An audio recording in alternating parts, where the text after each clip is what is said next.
Ladies and gentlemen, ATDF everything in that shelf presentation.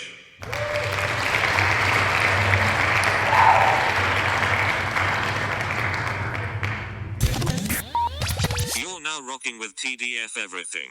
Spoiled rotten.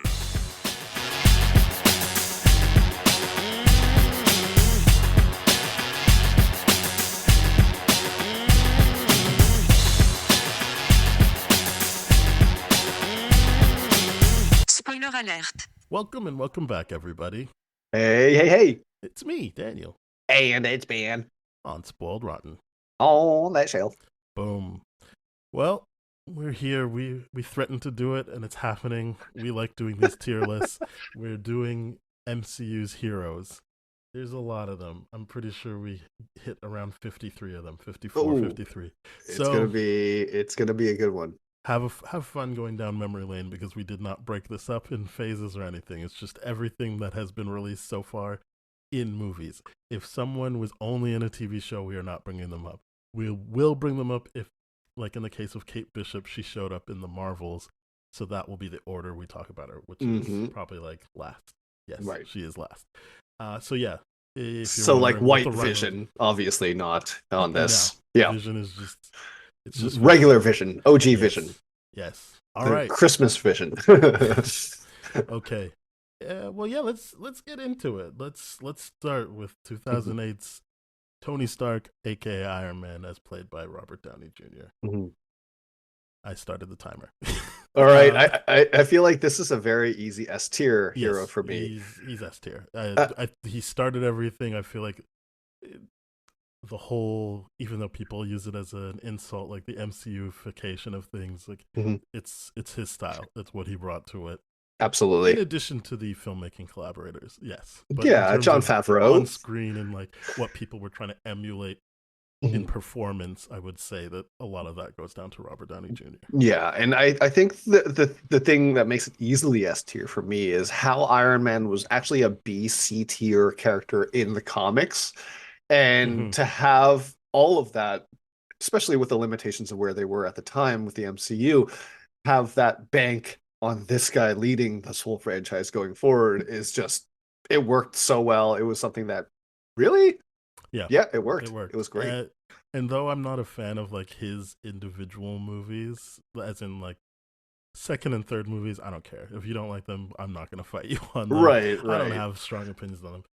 When he shows up in Civil War, Infinity War, and Spider-Man, Endgame, yeah, sure, I'll give you Spider-Man as well. Yeah. But like those three, like team up movies, you're just like, yeah, man, he's back, he's here, and he's doing a great thing. So yeah, I am all for Iron Man being S tier. Yeah. And yeah, I don't have anything else to say about it. All right. Next on the list is War Machine, James Rhodes. Don Cheadle. Yeah, I put James Don Rhodes. Cheadle, but we should, to be fair, Terrence Howard also played him. Yes. I would say, who knows what Terrence Howard would have turned into. My assumption is Brody has had the staying power because of Don Cheadle. Yeah. So a lot of this is leaning on my appreciation of Don Cheadle, and I like to bring up that specifically in Civil War that he has his own opinion. Yeah, he's on Team Iron Man, but it's not like he's doing like, well, if Tony says it, he has his own opinion in every scene he's in. Yes. And I don't even really agree with him. I just like that he's so strong-willed and as a black character isn't just deferring to his white like partner. Right. It's like, if we align, cool. And it so happens on the Sokovia Accords we do align, not even really for the same reasons, but we do align, then great, but I will always have my own opinion in how I want to do things. Yes. Yeah, I love that about the characterization. I think where I would rank him I personally would put him at B tier. I would I would agree with that. Right. And my reasoning for that is like, and it's through no fault of Don Cheadle's alone, but what they did with Secret Wars is like, oh, so we don't know who Rhodey is after Civil War then Hmm. supposedly. And that's a big like rug pull moment for us. But you're absolutely right. In every other iteration of it, Don Cheadle's delivery of like, no, I'm my own man. I'm not just a sidekick. I'm gonna do this own thing. And like people laugh at the Ultron thing where he's like, boom, is this what you're looking for a I moment? love that performance, like that It's character arc great. for him. That he's like, Yeah. oh, like these guys are here, and I think that's a distinction they made again Mhm. after the Terrence Howard of it all, because I felt like Terrence Howard was just Tony Stark's guy. It's Yeah. the 2 minute mark. Anyway, yeah, I would say that all of Don Cheadle's stuff Mhm. is I'm a military man. I am a soldier. I do things a Yeah. certain way, and I liked that in Agent of Ultron. It was like, nah. I think I realized I need to be an actual hero like these guys instead of Yeah. just like working for the government and doing it. But obviously, he's trying to play both sides, but again, his arc throughout is constantly running up against, oh, maybe I shouldn't be like so buddy buddy with the government. Right, right. And I do like that a lot because especially for the people that are kind of like, I'm going to change the system from the inside kind of Yeah, philosophy.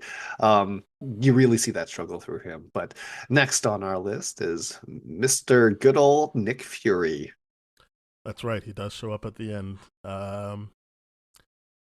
I will just quickly say I think he's A tier. I think that when we talk about when we talked about in Superman and Lois, the extraordinary human being standing Mhm. next to these things, and I say that in the sense that he's not like Hawkeye and Black Widow and Iron Man who aren't supercharged with powers but still have this tech or these very specific abilities Mhm. physically.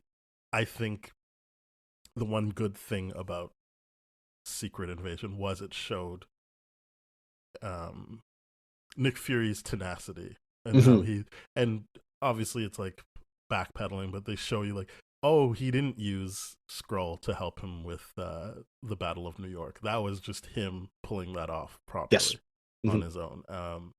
So I think to me he's A because in the sense of War Machine, where it doesn't seem like the people writing want to give him a chance to Mhm. do anything beyond B level. Mhm. They've clearly set Nick Fury up to do things beyond just being there to bounce off of for the real heroes. Yeah. He has his backstory. I like that they kind of hinted at it in Winter Soldier, and then they Mhm. really got into it into Secret Invasion. So I just feel like, yeah, for me, I would put him at A. I would agree with that. I mean, one of the biggest things, best, I mean, like Nick Fury moments is like, in, I get, is the Civil War again where he's like, Oh, I, he's not in Civil War. not in Civil War, the, God, what Winter is it? Soldier. Winter Soldier one, yes, where he's like, I recognize that you've made a decision, and I recognize that's a dumbass Oh no, that's decision. just the first Avengers. That's just Oh, it. right, the first Avengers, I where mean, I'm he's like, in things before, but yeah, but first Avengers is like his first time being an actual character instead of yeah. like a cameo. Yeah. So in that moment, I'm like, yeah, we know what we got here. This is a guy that's like he's on the side of, for lack of a better term, good. And he will not let the kind of red tape get in his way to save the world kind of deal. Now, is that a huge character flaw later on, like you said in Secret Invasion? Yes, it absolutely is. And the way they actually address it is kind of great, even though there's hiccups in the Yes, actual the delivery show as a of whole that. didn't really come together, but I Yeah. thought it had strong points. We did hit Yeah. our 2 minute mark on this. Yeah. We could, but yeah, Nick Fury is Bruce, at A. Bruce yeah. Banner, Hulk, as played by Mark Ruffalo, and yes, obviously Ed Norton as well. Yeah. Not Eric Bana. That's a separate continuity. But Yeah. Ed Norton and Mark Ruffalo. Um, it's hard because I do think that ultimately the Mark Ruffalo Bruce Banner is just a different character than the Yes, Ed Norton one. I absolutely. understand they're trying to keep some of the continuity, but he hasn't meaningfully interacted with any character from those that original movie at Mhm. all. Like he was in She-Hulk and doesn't really interact with Abomination. Yeah, I think they have a fight in her not dream sequence, but a sequence that's then been like, oh, that doesn't Mhm. actually happen. So Yeah. then, like even in that moment, like no, they didn't meet. Don't worry about it. Yeah. So I just feel like it's just different. Like he is one, he's played differently in my opinion. I think Mark Ruffalo and Ed Norton just give off different energies, Mhm. and so I'm just going to focus on the Mark Ruffalo of it because it seems like that's the direction they want to go in. It's fair. I personally would put him at C tier, and largely because of the restrictions that the movie writes, and that he can't have his own solo. So they have to like slot him into things as opposed to like writing his own very thing. So I don't like I love Mark I would put Ruffalo. I him love at his B because I enjoyment. Yeah. think I would put him at B because he has a very clear story arc. Again, once you get to Mm-hmm. Mark Ruffalo, it is started in the Ed Norton one, but Mm-hmm. his whole thing was he's at war with the being inside of him. Yeah. And by the time you get to Endgame, he has sorted that out. He figured Yes. it, he has a complete arc. I think that it's a limited arc, which is why I don't have him at A or anything else. But I Right. do think, in terms of when we talk about arc, the look, he's done everything I would want to see out of a Hulk. Like when he's in the first Avengers and he's just fucking shit up, I was like, yeah, great, Right. great use of him. But then when they took the care to be like in Ragnarok, oh man, like this guy, he's truly like, you really see how much Hulk hates Banner and how Banner resents being like, do you actually like me or do you just want the green guy inside of me? Yeah. Then when you go to Endgame and he has that moment where Thor tries to push him around, he's like, don't touch me like that, and you're like, Yeah. oh, this guy's gonna fuck around. Like even Hmm. when he is fully balanced as whatever, you're like, oh, like he's still a threat. He's just even keeled now. He Yeah. doesn't have that war with him. So I wouldn't say C. I would think that a lot more effort has been put into him than I just having yeah. solo movies. I do agree that a lot more movie effort has been put into him, but it's just the lack of that cohesive story, and that we have to like I don't fish see for where those the lack. stories. I don't know where No, the lack. Okay. I mean the lack, like within a short time frame, because the fact that we have to pick his story up through multiple phases to me hurts his character a little bit.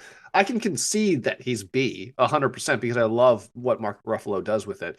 I think the thing that sucks is like that weird relationship uh kind of thing that they kind of get into with Black Widow, which is ironically our next character. So yeah, I'll put Bruce Banner at B. Okay. And yeah, let's talk about Black Widow, Natasha Romanoff, played by Scarlett Scarlett Johansson. Johansson, finally, just someone played by one person. Yeah. I'm surprisingly a very big fan of not Scarlett Johansson, but Natasha Romanoff, Black Mhm. Widow.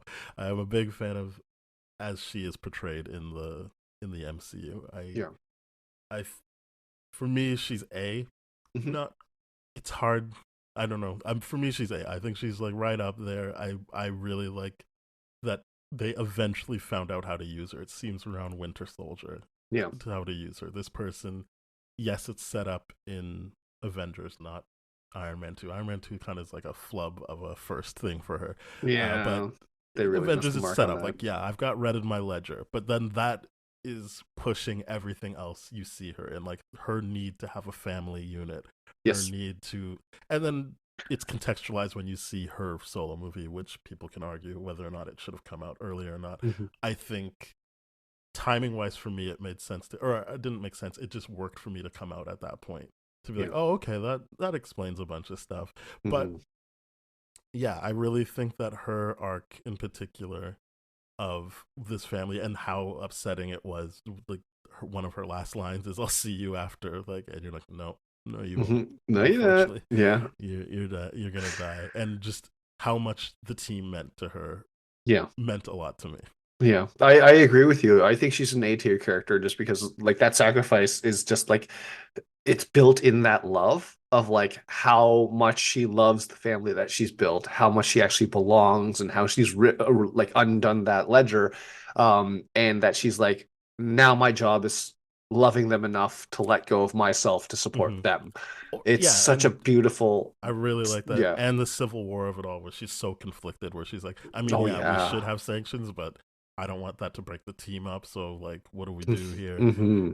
Yeah, I just think she's really well deployed in the MCU, even though it's maybe not how people would like to see Black Widow as such. I thought Correct. for what Yeah. the MCU wanted to do, it worked for me.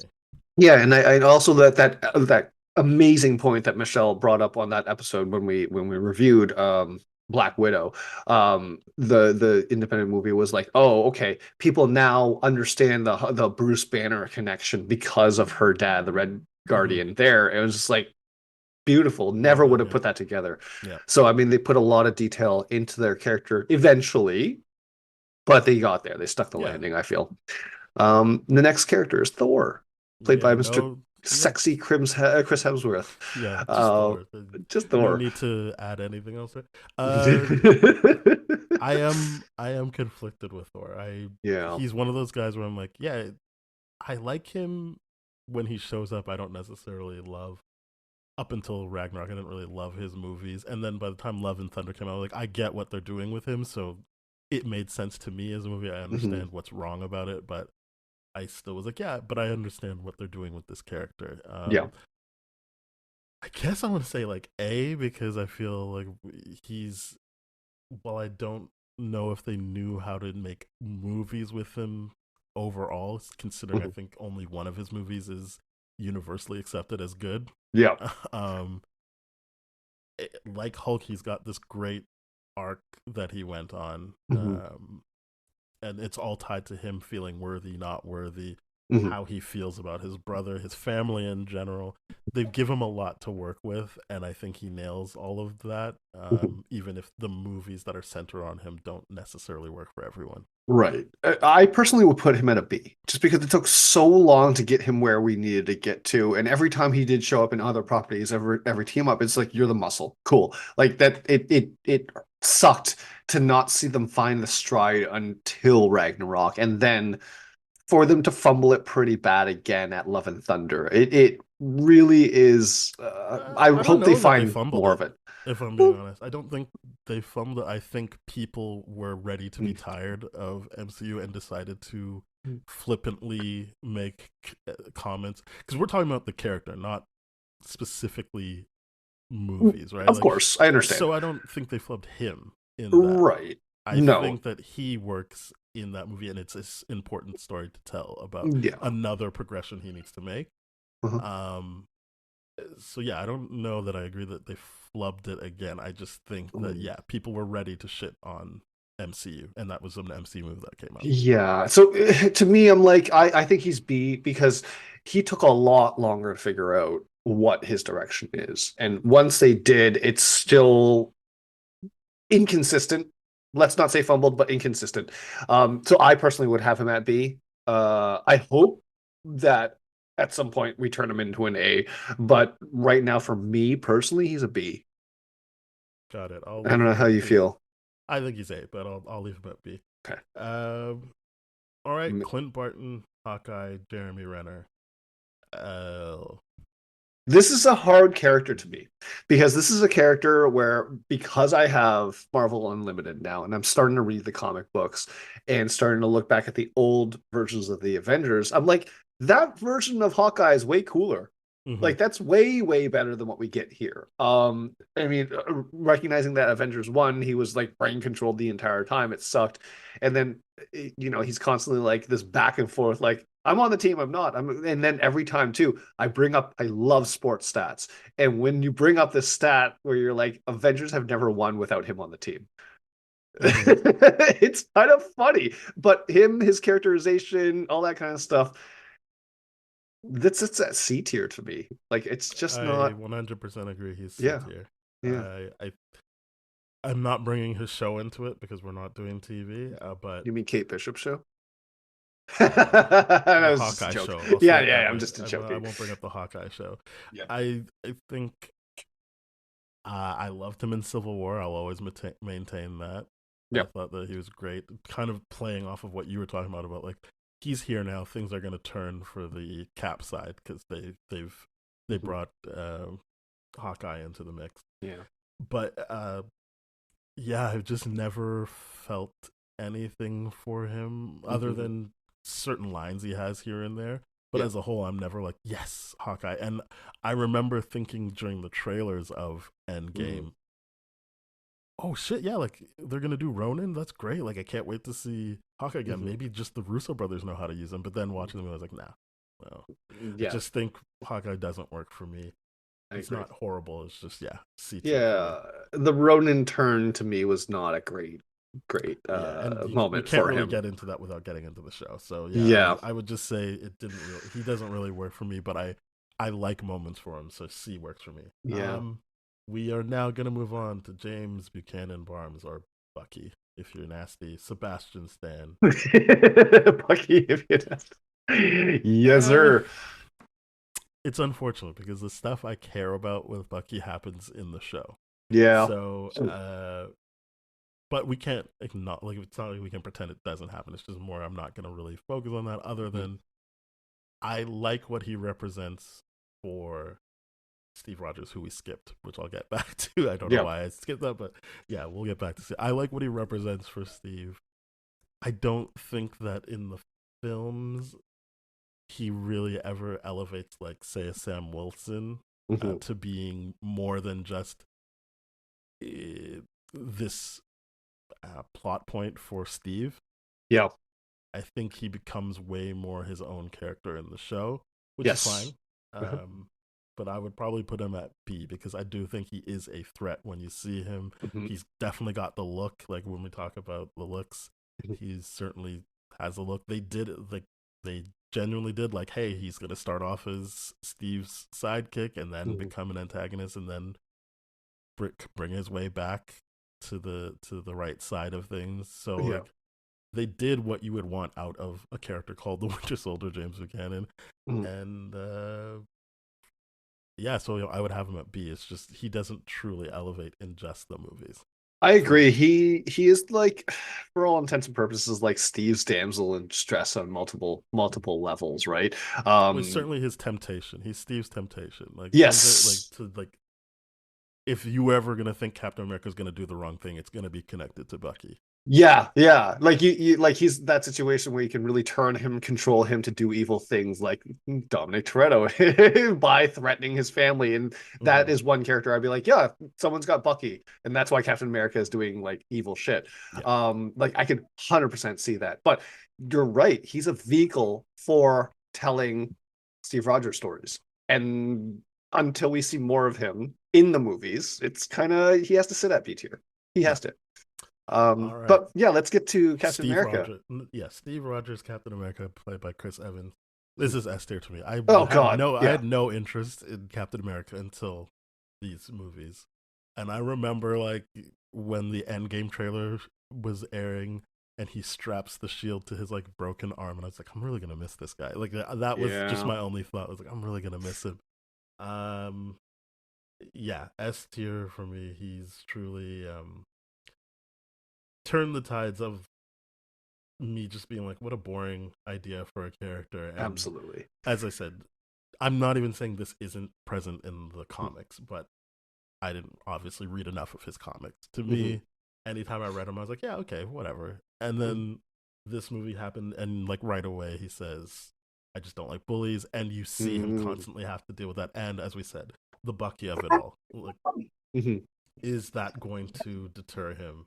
Is he, because it is a fucked up thing he did to Tony, the guy he said it was his friend, was just like, oh, yeah, I really hid this one thing that could have helped you heal from you. And so sorry about that. Yeah, yeah. The only way I would disagree with you on S tier is if we had an S plus tier. For all the reasons you said, Yeah. is that this is a character I despised going into this, but turned into my favorite character within the whole MCU because of that line, I don't like bullies. So it wasn't a pro America thing anymore. It was a pro, let's stand up for what good morals end up being. And yeah, you can't divorce the fact that he was in during World War II fighting against Nazis. That's exactly what that was. And yeah, he carries a different team flag than I would, whatever. But getting past all those things, he is such an amazingly written, acted character. And everything that Chris Evans does really, really sticks everything about that character. I like when people are like, Anthony Mackie, Sam Wilson, Captain America is not the Captain America. I understand where they're coming from only if they love Chris Evans that much, right? But and he is our next character that we're gonna review, but most of the time when people say he's not Captain America, they're saying it for racist reasons. Yeah. They're not saying it for like Chris Evans reasons. Well, But let's get to Sam Wilson, yeah, Falcon, and now Captain America. I say that because yes, he turned into Captain America in the show, but the next movie is him as Captain America. It's called Captain America in the New World Order, baby. So Um, I think what was interesting about him always was, yeah, as I said, he was his own distinct character, and Mhm. I would argue, in terms of the movies, he spends more time with Steve Rogers. So it's Mhm. like, yeah, that makes sense that Steve is like, you're going to be the new captain. Yep. I think the movies do a good job of setting you up for that. It is not one of those things where like, oh, they gave it to the diversity hire. It's like, well, I mean, Bucky was mind controlled, so he's probably not ready for that, and we see Yeah. that in the TV show. But if we take the show out of it, it's like I don't know if he's ready to take that on. Whereas Steve has been fighting beside Mhm. Sam for most of these movies. Yeah. Yeah, and I like the, we are talking about the movie aspect of it. The Mm-hmm. TV show is important because it does show us exactly why it's Sam Wilson because the politics of it all, the public perception of it plays a big part Mm-hmm. of it where you can see how Sam Wilson is perfectly qualified for that quote unquote presidential kind of positioning here because when they introduce the new Captain America, U.S. agent, um, they're just like he's done this, he's won these medals, he's done this, he's done this. You have to keep in mind, it's just like how do you sell a Bucky Barn, like a Bucky Buchanan on this, or I think we're not spending enough time talking about Sam right now. yeah, So you're because we right, have but 10 yeah, seconds left, so I would say sure. that Sam is the only thing I don't love Mhm. about him that I think War Machine has over him is that he does tend to defer to Steve a lot. Like, well, He whatever you're doing, I'm does, doing. But yeah. he moves away from that eventually, which I Mhm. appreciate. Yeah, But I think that was the only thing that kind of held me back on him is that he did do a lot of that. yeah, Um, but he's very capable, and I like that he's a different mode. He's like not just pure force. He likes to hmm talk things out, and yeah, that is a lot of his superpower is yeah, his ability to connect with people and talk yeah. it through. It's his empathy, it's Yeah. his compassion, same as Captain America, except without the superpower. So I would put him at A tier for that, Okay. for the exact reasons of yeah, he does feel like a sidekick up until he gets the shield himself. Yeah. Okay. I'm done with that.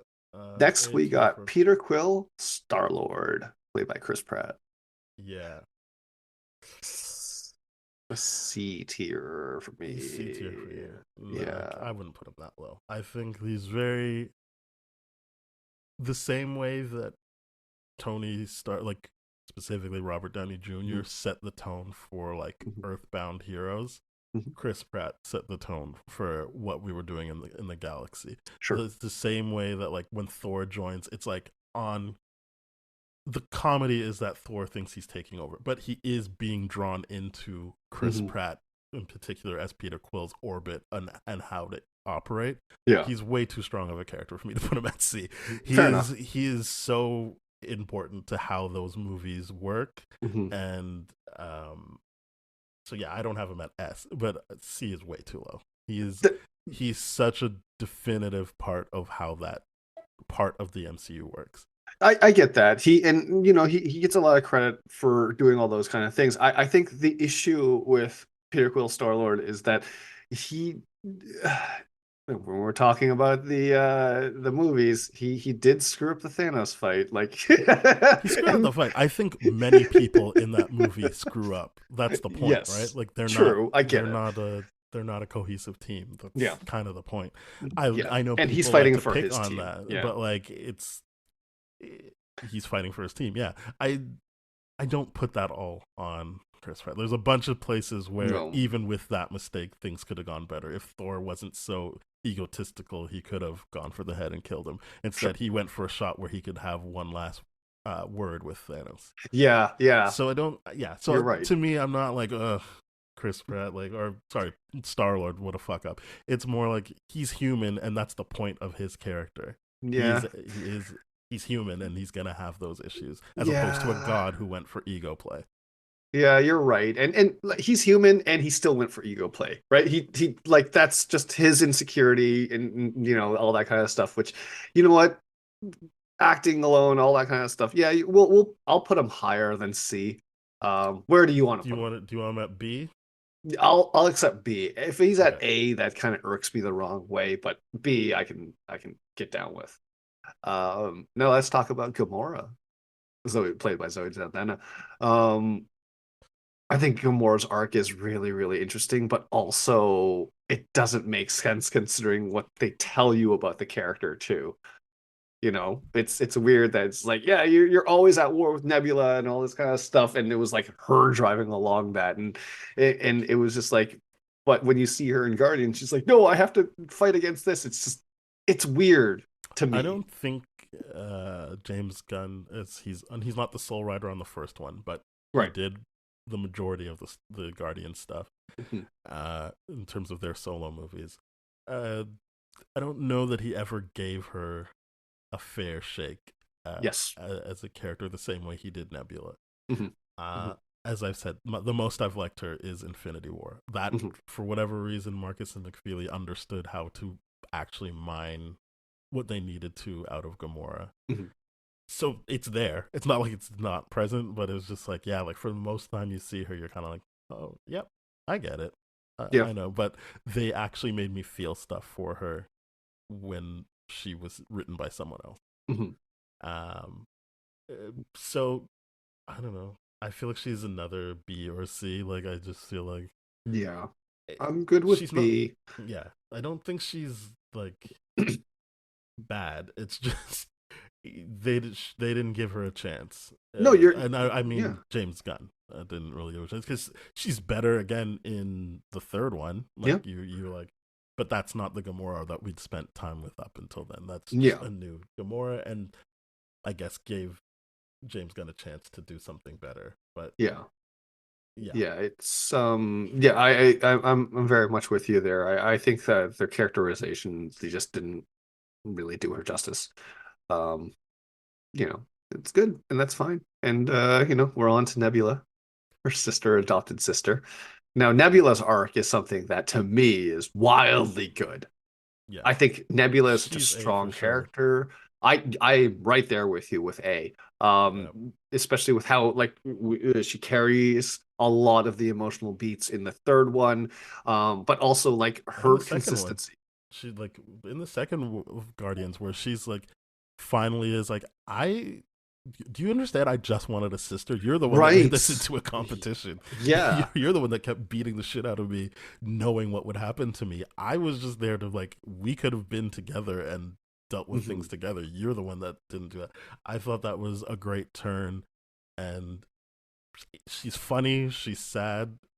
Yeah, I think the only thing is that she's part of a team, so you never get the chance to truly live with her like characters we have in the S tier right now. It's Yeah. just like she hit the ceiling of given that she's was an antagonist and then turned out and then only Mhm. joined the team nearly at the end of the second movie Mhm. that she was in. So Yeah. with more time along a longer road, she could become S tier. Yeah. Yeah. But I think Nebula is an A. She's a very, very strong A. And then the next of the Guardians squad, we have Drax, who to Mm-hmm. me is To me, Drax don't know how to is feel a about him. B.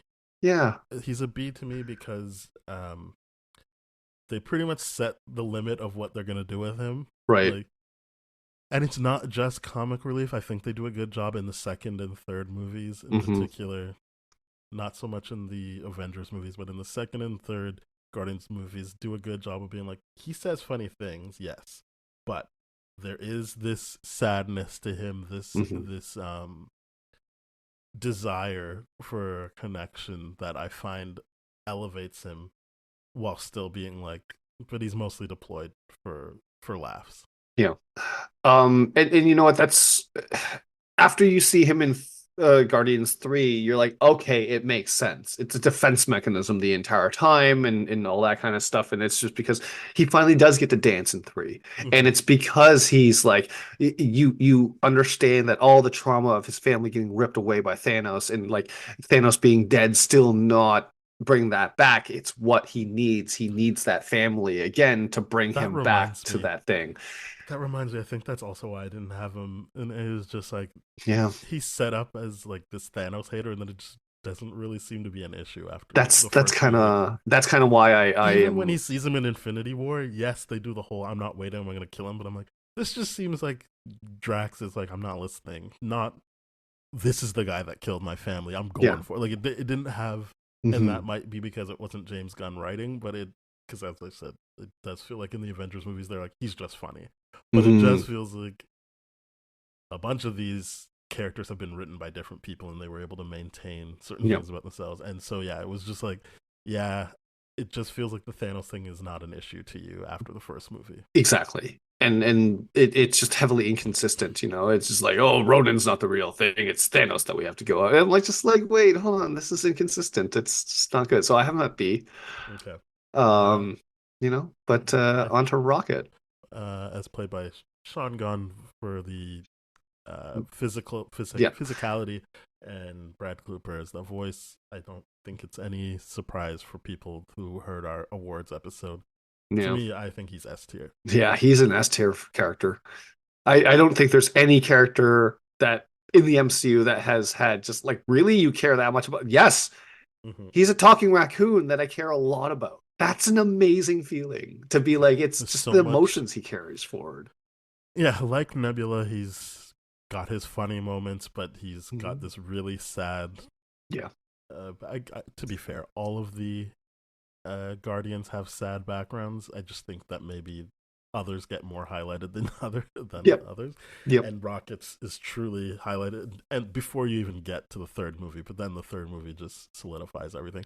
Yeah, it And just tears you apart. when he was taken away from James Gunn, that makes it seem like they stole him. When he wasn't being written by James Gunn in the Avengers movies, you were still like, oh yeah, like I fuck with Rocket. Like Yeah. just the way he's immediately like he has that amazing speech with a conversation with Thor. Hmm. He has the um Endgame, the reunion with him and Nebula. It's not even words, but you're just like, yeah, I feel so much for this character. Yeah. Yeah. That's one of those characters that very much like Drax has that defensive wall up and it's more understandable than Drax's because Drax's feels disconnected, but still wanting to yearn out. But Rocket's is very connected, very reactive, very present and all that kind of stuff. But just it's he's an S tier character. There's Agreed.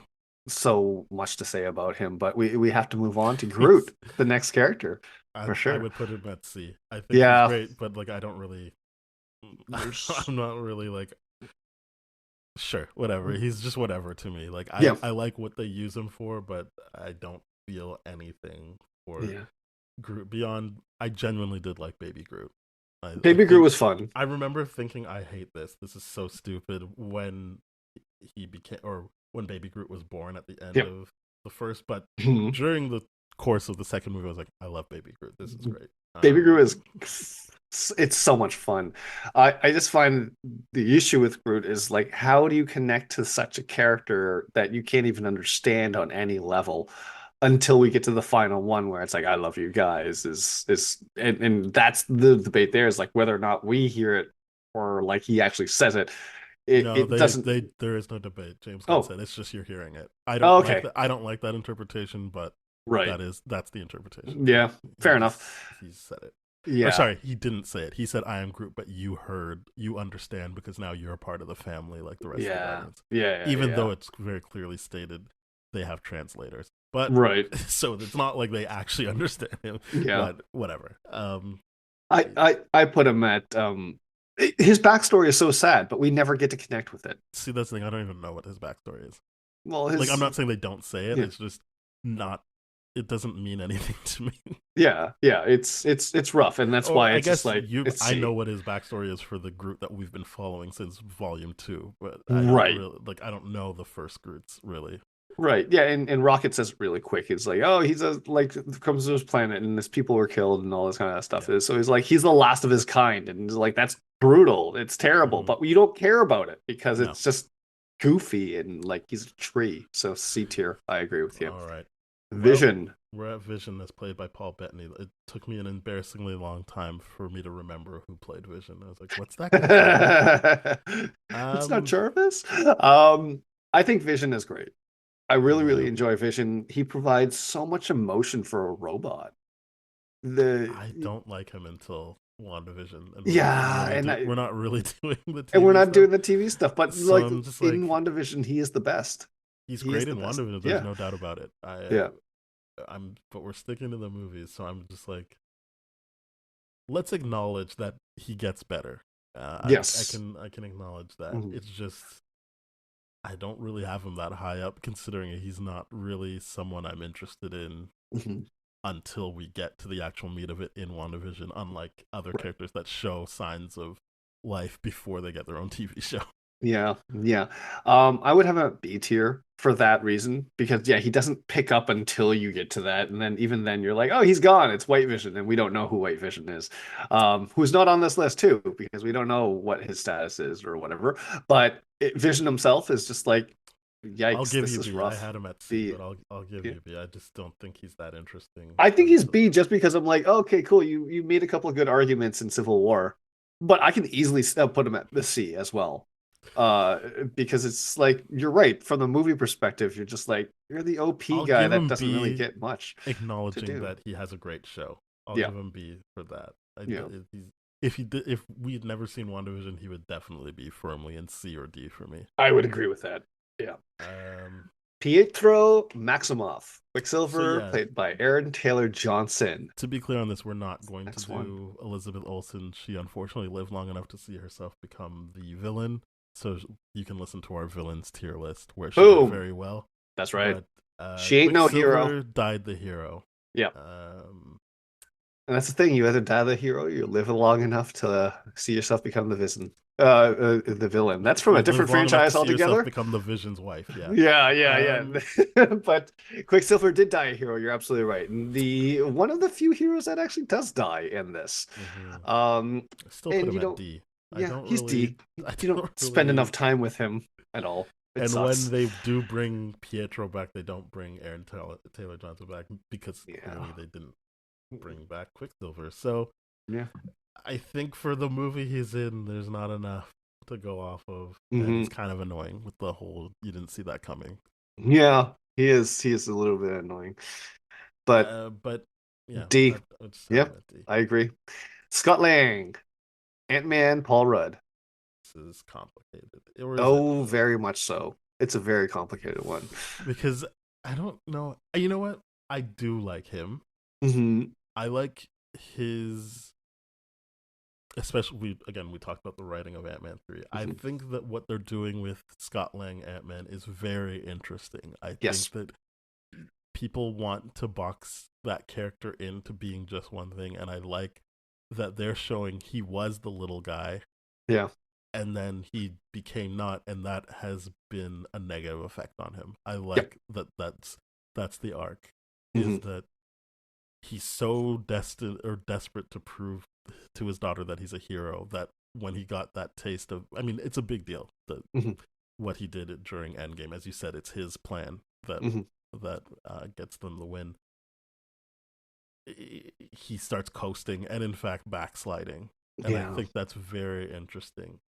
I think In that's the addition to me liking the first movie a lot, yeah. it I just keeps growing on me. His first movie. His first movie is pretty solid. I do think that you're absolutely right. When people are insecure people are motivated by external means like how his daughter sees him, it's just at what point does that stop? And you see that narcissistic angle take off with the book, the podcast, and him getting comfortable and constantly having to remind people, like in his own family, "Oh, you saved the world? I Hmm. forgot. Like, Yeah, please tell me about that again." It's just like he takes a very negative arc by it, and he turns into someone that I despise. But he started off as someone I really, really was rooting for. So to me, I'm like, I would put him at a C. oh no, he's definitely not. That, No? that, no.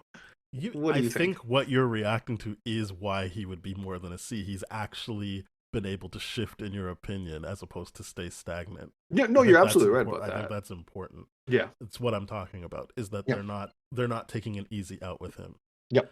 They are Fair enough. they are committed to giving him an actual arc, the same way they did for, I keep calling her Elizabeth Olsen, for Wanda. Like it's like I don't think he's ultimately going to end a bad guy, but it is they are Right. taking you on a journey with him, and I like that it's not one that you can predict truly. Right. I Right. think that he's way more interesting than just the C level. Fair enough. Fair enough. Where would you put him? I would have him at B or A. I think that there's just something about how excited he is to be there, like in Civil War. He's like, "I believe this is yours, Captain," or like, "Happy for thanking me," or whatever. Yeah. Like it's a good energy to have when you have the team ups mixed in there. Right. So he stands out as a unique character instead of just like slotting him in as like, oh, just another super soldier or just another Iron Man. Like he is Right. so defined in that way, and they're giving him so much to do that I can't really. To me, I feel like he's an A tier in terms of the characterization and how complex it Hmm. can be the more you dig into it. You know what? That's you successfully talked me up there. I'm not sure I'm quite ready to go an A, but I will concede to a B. Sure. And now we got his I partner. let's revisit Vision then. I will because I think Ant-Man in terms of the movies is way more interesting than Vision in these. Okay, let's knock Vision down. Let's knock Vision down. Because what Vision is now a D No, he would be or C because I had him C? at Okay. B. Yeah. Fair. Okay. Yeah, we'll put Scott Lang higher. You're absolutely right about that. All right. And now Hope Van Dyne, Wasp. I don't I think mean, the I movies don't aren't think even too highly interested of in her her. character. No, I don't. It's. I mean, yes, there is, and recently Paul Rudd has become someone I don't like either. Yeah. But But Evangeline Lilly is someone he's I been way more have vocal not about it. liked for a long And time. as we talked about in Quantum Mania, there's a character that even the writers were like, whatever, she's there too. She doesn't Yeah. really have anything to do. Um, Well, she has stuff to do, but it's always off screen. It's never really truly related to what's I actually guess that's what I mean. happening. The actor has nothing to do. Yeah. I feel mean, but D seems Sure, I appropriate. will put Wasp at D. Hope Van Okay. Dyne for the fact that she's seems to be stuck in and not able to grow or do anything really. Yeah, because it sucks because you're just like, oh yeah, you got your family back, you got the happy ending technically, and then you're just stuck. Hmm. Okay, But I know Cassie she shows Lang. up in as Stature in Quantumania, but she's been there since the first Ant-Man, so I just put her here. Cassie Lang, Stature, played by three people, but the Stature version of it is Catherine Newton. Yeah, we gotta rate the heroes, right? Not the underage kids. I So, like the ferocity of this character, mm-hmm, what she stands for, what she's getting her dad to really look at a closer lens and all that kind of stuff. I really like everything, her gusto for sure. I yeah. really do. Um, I don't think she's necessarily higher than an A. I Oh, I was do gonna say B. yeah, that's why I was like, so I feel like she's a good, comfortable B until we see more of her in the Young Avengers stuff Yeah, that they eventually get to. I, and this is including everything in the movies. I really like any beat with her is like in the first movie. You really are like, oh, it's so cool that Hmm. uh, he has this daughter and she loves him. And Hmm. like a moment, like, I hope you don't find. Are you still looking for my dad? I hope you don't find him. And then in the second movie where she's like, I meant me as your like partner. Don't laugh. Like Yeah, that stuff was great when he sees her in Endgame, when she's played by someone else, he's like, "You got big," and just I know that's not something she does, but you do care that she's still alive and can be there with Scott. And then she yeah, becomes Stature, and she stops being a daughter that's like, "Oh, I love everything you do, Dad," and being like, "Actually, stop fucking up, and yeah, you need to like." yeah, yeah, You need to get back to where you were before. So yeah, yeah, I really like Stature, yeah. Cassie And Lang. and I will always say, like, when Catherine Newton, that little moment that she has where it's like, "You like my suit? It's Yeah, cute and it's fun." I really, really like that moment. It's like, "Yeah, I've got a suit. You like it?" Like, it's yeah. so cool. It's funny. But yeah, next on the list, I think this is easy for the both of us. Yeah, T'Challa, Black T'Challa, Panther, Black Chadwick Panther, played Boseman. by the late Chadwick Boseman. S tier. I'm not hearing it if it's otherwise. I'm just not. Yeah, He's great. as I always say, he's a hero that Mhm. actually did information gathering and then made a Yes. decision that fundamentally changed how things operated, as Mm. opposed to just putting the bad guy in jail. Yeah. He made a change that made a difference. some might argue a bad idea, but at least it was a hero that, for the first time in this universe, we got to see someone be like, I'm going to listen before I Yeah. act, and then I will make a decision. Yeah, I cannot agree more. He's a king of the people. Like what the very idea that he does have advisors that like the Dormilage and all that kind of stuff, the other tribes that advise him on like these kind of matters, but he also goes down to the ground level, and like carries through that kind of stuff. I don't think any other version of royalty will do that, let alone fight their own battles. Yeah.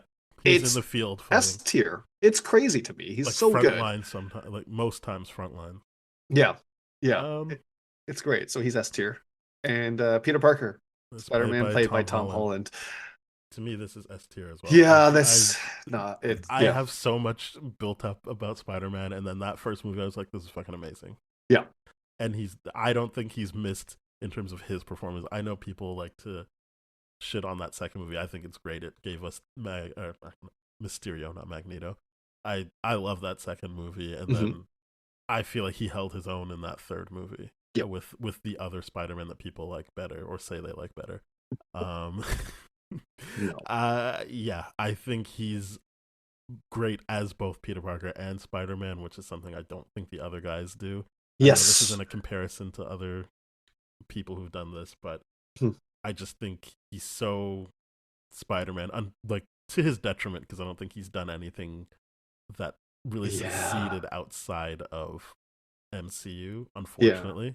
It Um, is hard to see. because I don't think he's a bad actor. It's just Yeah. obviously he wants to do different things, and those different things don't work out. Yeah. And so then it's like, I guess I'll keep doing the Spider-Man thing, and he's Yeah. great at it.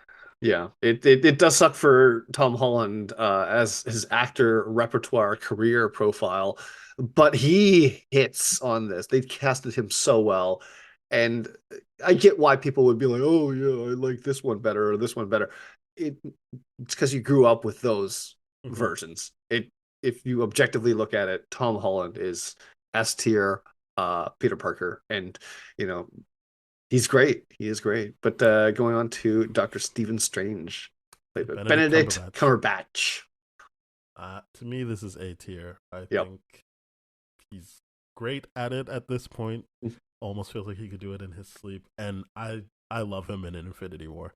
Even though he is one of those people, I'm like, I mean, you got to tell someone the plan here. Like, Yeah. I know, I understand story writing wise and Mhm. historically stories. Of course, you don't tell people because then you put your thumb on the scale. But I was Yep. just like, he is, come on, give some kind of clues. But yeah, he's so good in Infinity War. And I really like his. I like both of his movies. I really like his second one a Mhm. lot because of the Mhm. Sam Raimi of it all. Yes. But I do like Doctor Strange in particular. Like even when he shows up in Thor Ragnarok, Yeah. which is just the extended of the post credit Yeah. in his movie, but still you get more time with him there. And Infinity War, he's great. Yeah. Like I still think of the like I think you'll find our might equal to yours. So I was like, yeah. Okay, keep going, Yeah. keep going. Yeah. You're so right. He's an A tier character.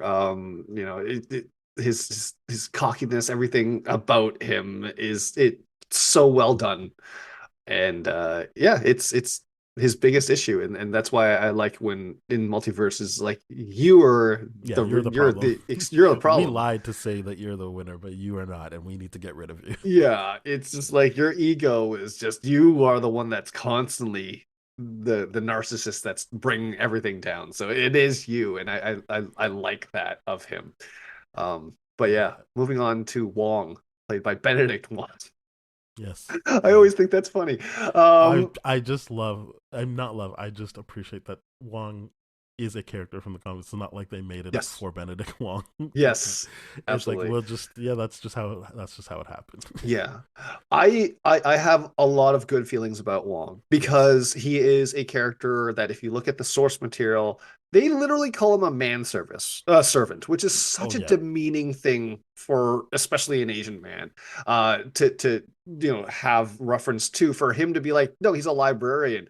How is that better? Oh, it's much better. It is I much, think much better.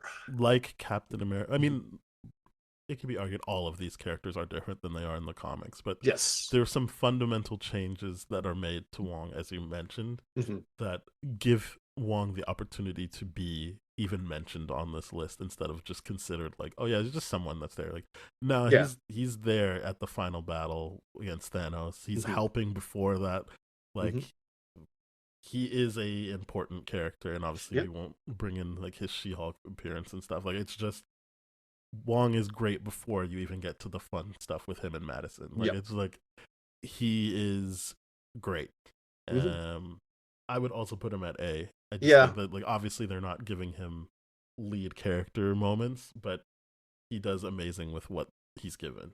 Yeah, absolutely. I would put him at A because for a lot of people, they would be like, he's the hero of Phase 4. Not like the overall hero, but the thing that He's tied the Phase yeah. 4 together and really kept everyone interested in it. And I'm like, yeah, because Wong is badass. Like, he doesn't need that spotlight. I would love for him to have the spotlight for him to carry something on his own, or more forward as a lead. But the idea of him being that essential and people seeing it makes me very, very happy. So I'm happy to put him at A. All The right, next on the list is Mantis, Mantis. Palm Clementive.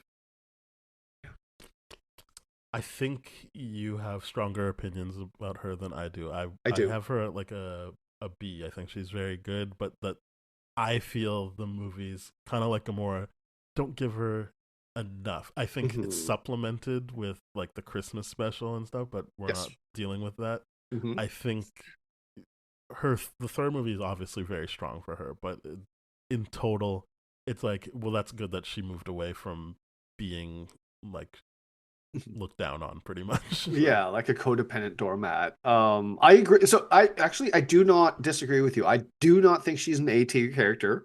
I think Palm Clementif does a lot with what that character's written into because mm-hmm. that character is in service of everyone else, which sucks for the character. So I can't rationally put her above B until I see something that she's a lot more involved in calling her own shots as a character. So yeah, I'm right there with you on B. I like this character a lot.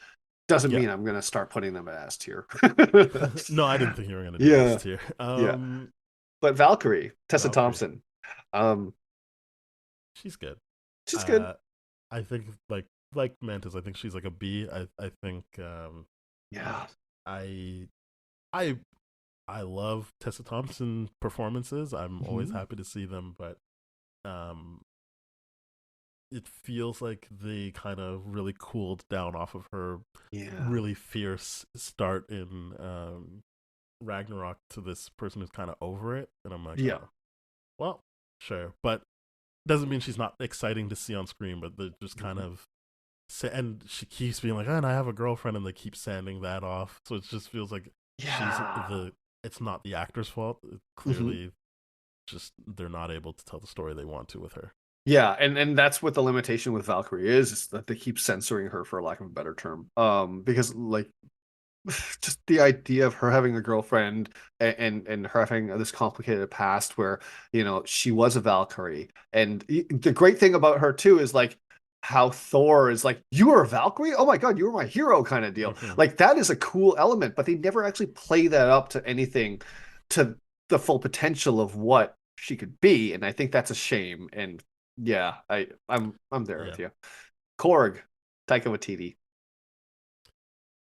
it's hard, but because of my feelings about Taika Waititi these days, Yeah. yeah, I see. I think he's a C because I mean, like, sure, yeah, doesn't really contribute much. Is comic relief only kind of like the way Drax is, but does less than Drax and has less written about him and all that kind of stuff. yeah. He's just the comic relief. Like Drax Yeah, at least has his moments where yeah, there is no serious moment. Even when you're like, oh, are they gonna kill Korg? And he's just like, no, I'm yeah. good. I was And like, then oh, what a weird, what a what weird a weird decision. choice. And And it's then you're like, and he's the writer director, so it doesn't really feel like they're doing justice by the character. yeah, and then it also feels weird that they're like, oh, he Korg does get to have a boyfriend or a husband or something like that, and Valkyrie doesn't. It's weird. And it's just like, sure, I guess people are a lot more accepting of a CGI character having a gay relationship. But and like that sucks, man, that they would have to cover it up in that way. It's just not fun for me to see. I put Yeah. them at C. All right, Shuri as Black. Well, she becomes Black Panther as well, but Yeah, she's in the first movie and is just as much a hero in that yeah, as she is. I put her at A. I yeah. think she really popped in the first movie. I was like, oh, this is great. I'm a big Hmm. fan. And then I really like where they took her in the second movie. Yeah. I It's kind think of just the Infinity War slump where I'm just like, they really made it seem like she was going to be in this more. And they even had like clips of her being like, why did, like, are you guys dumb? Like, this is the smart. And like, they sanded that down. And it yeah, was just like, and then she just gets beat up in it. I'm like, oh, like, that wasn't the Shuri we saw in the first Black Panther movie. And I understand yeah. they were making them at the same time, kind of. So Mhm. it was on the actors, like people like Winston Duke would push back if he's like, no, this is how we operate. And the Mhm. Russo's brothers would then be like, okay, you guys know what you're doing. Yeah, Maybe Letitia Wright didn't think she had the ability to push back, and it also mhm. feels like a lot of her shit got cut in Infinity War. But Agreed. it is a blip because she's so strong, and you get these different, like the happy version of her, and then the extremely angry, I want to burn it all to the ground Yeah, version of her, which is great. yeah. She's got so much range. I mean, her stuff off camera, it's its own thing, and I get where she's coming from and all that kind of stuff. But at the end of the day, I'm like, the writing and the handling of her character has been inconsistent, and What I would that say about is her an A. off-camera stuff Yeah, is she shut up when they told her to shut up about it. she did. She She shut up. did. She got her vaccine. She can't work if she doesn't get her vaccine. She got her Correct. vaccines and she shut up. Yeah. Unlike Evangeline Jolie, whatever her Yeah, name is. she's a She obviously bum. must have got her vaccines, but she didn't shut up Hmm. about it. Yeah, it's terrible. It's terrible. You're right. I mean, she did shut up about it very, very quickly. Um, but I mean, that's yeah, and that's an issue all of its own, Hmm. compared to whatever. But yeah. But going on to Okoye, I have very strong Denai opinions about Guerrera. Denai. I find her to be, if not S tier, A tier, because she's. I. It's not. I don't feel like Okoye is based on a comic character. It's just like this Mhm. whole cloth new character, and to the point where she's on the Avengers in between Infinity War and Endgame Yep. because they're like, yeah, we need you, and she just has so many great moments Yep. that I'm just, and I, part of the sadness of the end of Infinity War is watching her lose uh T'Challa. Yep. She just has so many strong moments for this character that could just not be anything. Like, I'm not saying the Dora Milaje kind of blend into the background, but like they've tried with a couple other Dora Milaje. Mhm. Some of them work on the Falcon and Winter Soldier show more than they work in the movies, but Yep. Okoye works every time you see her. Yep. I am very happy with her at S tier. I really am. I think she's such a strong character.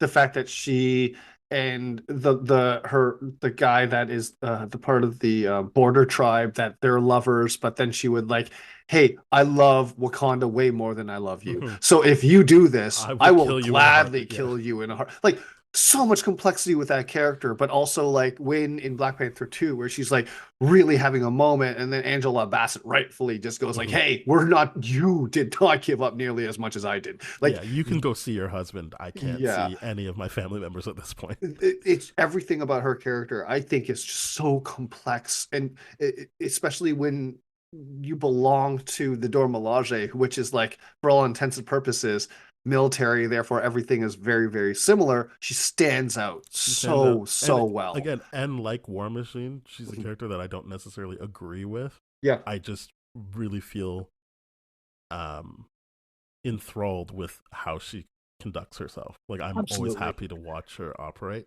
Yeah. and I think that's fine. Like, I don't have to agree with all these characters. I No, just have to be entertained and have thought provoking moments with them.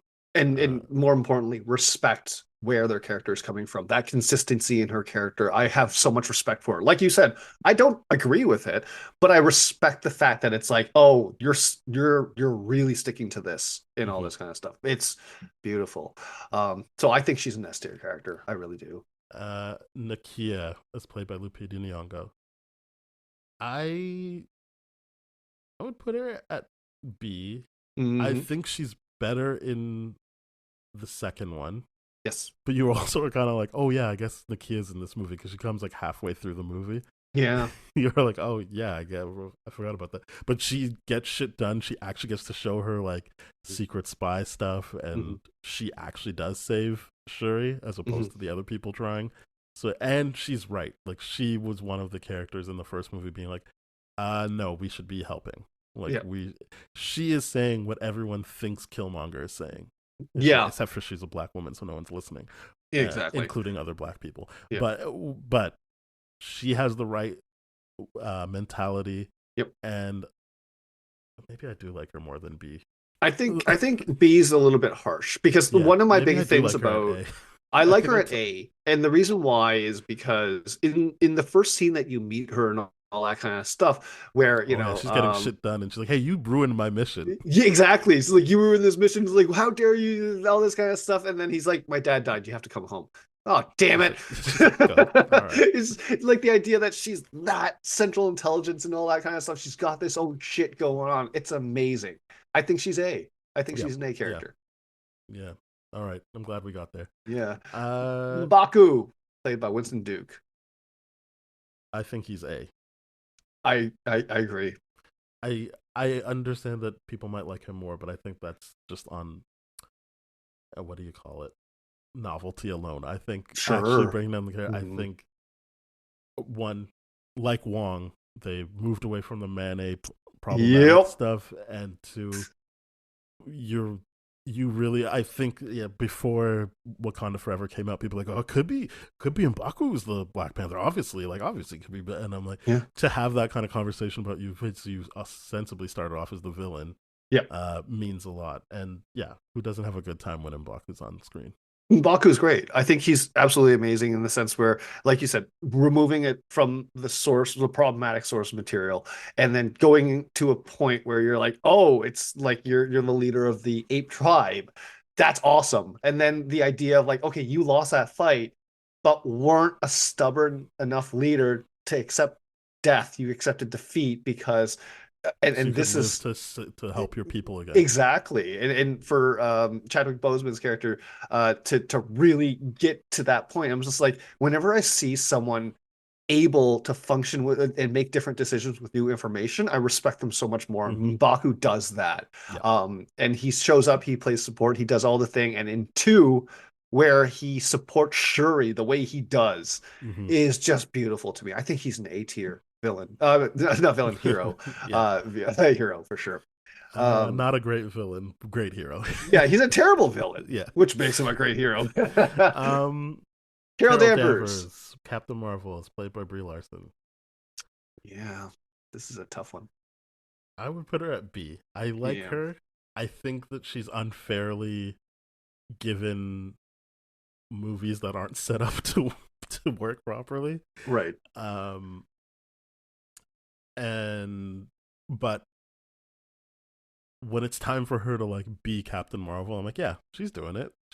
She's got the looks. The actual like uniform, like the costume and the haircuts and everything. Like she's gone the gamut of like Captain Marvel looks. I believe her when there's that scene where Thanos tries to headbutt her and she doesn't move at all. I know that's mostly camera tricks, but it does come down to how I feel Brie Larson has put the determination into Carol Danvers. I'm there with you. I really like Brie Larson. I think she gets unfairly shit on as an internet scapegoat or whatever it might be, and just like whatever. She's a human being. She's not. Also, she didn't say anything wrong when it came to what made people turn on her. Yeah, she didn't. I'm not saying she's never said anything wrong. I don't know. I'm saying that specific thing was the right thing to say. Yeah, and I feel also too, like after now reading a lot more of the comic books and all that kind of stuff, like I said earlier, she's doing a good job portraying the character that I see in the comics too, because the comic book character is very, very much the reason, like it's consistent with the reasons why people don't like this character. And I'm like, well, so then she's doing a good job is what you're saying. Oh yeah. One of the first images was her with Captain Marvel comics. I know that can just be a publicity stunt, but if we think about the characters that we've said we've liked, and the actors that play them, Tom Holland, like all he cared about was Spider-Man. He was Yep. actually doing the flips in his thing. Uh, Benedict Cumberbatch was going into comic book stores to buy comic books, accidentally forgetting he still has like the hand makeup on him and stuff. Mm-hmm. Like these are people that actually, and Brie Larson is that. So these are people taking it seriously and Yeah. nailing it. Absolutely. Captain Marvel's character is a human at the end of the day, and I Yeah, think she does a good job portraying that. the only thing that brings her down is that they don't really know how to use her because of Yes. her power. Yeah, But I she's don't too think this is powerful. down to performance, as you said. Right. It's not down to the looks. It's more just the story Yeah. that she has that has me putting her at B. Yep. I agree. Yeah, because they don't give her a fair shot, in my opinion. That's not her fault. All right, But we do have the so other Captain Maria Marvel to talk Rambeau. about, Maria Rambeau, Lashana Lynch. So in the first movie, I'm just like, oh, this is the best part of the movie. Is anytime Mhm. Carol and Maria have to interact. Like that's all I care about really in that first movie. Yeah. But then they just keep bringing her back, and I'm always excited to see her. Like when she was in Doctor Strange 2, when she was in the Marvels, I was like, this is amazing. Yeah. Obviously, yes. In WandaVision, she was there or was she even there, or did they just have her? Did they just focus on I Monica? don't think she was Her there. I think presence they is just there. focused on Teyana Paris, Yes, okay. and like she wasn't on screen, but you're right, her presence was is there. Like Yeah. you cared about her. Mhm. But so I would have her at B because obviously they're not centering her in anything. Yeah. But I'm just happy whenever she shows up. Yeah, I agree. I would agree with B. Yeah. And then we have younger Rambo. No, I'm joking. Monica Rambeau, Photon, played by Teyana Paris. I think Yeah, what were you gonna say? I think she's B or C, and largely just because I'm like, oh, I there's a lot that I don't think this character gets written properly. I really, really don't. I would put her at B. I think, like the other two women we've mentioned, I'm always happy to see her when she shows up.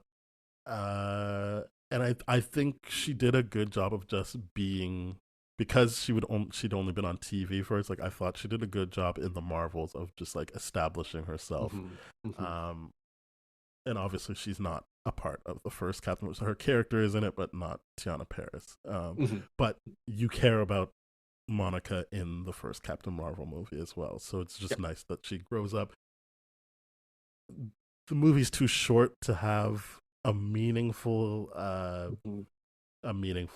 investigation of her feelings about Carol, but I do think they get there. Like you understand what her issue is and you understand what she's saying. So it is that's fast not tracked. on her. And I don't think that's also on Nia DaCosta. That's obviously whatever Marvel thought was a good idea, where they're like only 2-hour movies, even though that's not really how they were succeeding in the past. Yeah, it's just like, wait, are you sure? Because I'm sure some some guy with stats was like, hey, if we did this, we could get more. And I'm like, just make a good movie. Yeah, just give more time and make a good movie. Like that's what they need, and that's why I'm like, I'm right there with you on B. I'm like, I just think the way they handled that movie in particular, they just rushed everything about it, and I'm just like, that sucks for the character because this could have been explored better. But we got to move on to Yelena Belova, aka Black Widow 2. played by Honestly, Florence Pugh. Yeah, Florence Pugh. If we could include the Hawkeye show, I would put her at S tier, if I'm being honest, because I feel like she elevates literally everything she's doing, but we could only base it on the Black Widow movie. And I still put her at A. Because I cared so much about that. Like when she was like, stop saying it doesn't mean anything. Like, and so it's not even just the fighting. Yeah. It's just, I was just immediately on board with her. Yeah. Yeah, she's I didn't even really character. know Florence Pugh before that. It wasn't like I was bringing some other affinity for the actor. This was just a new character to me. I know she's in the comics. I'm just saying, to me, she was just new. With an actor I didn't really have any opinion on, and then I was just like, I'm immediately on board with this.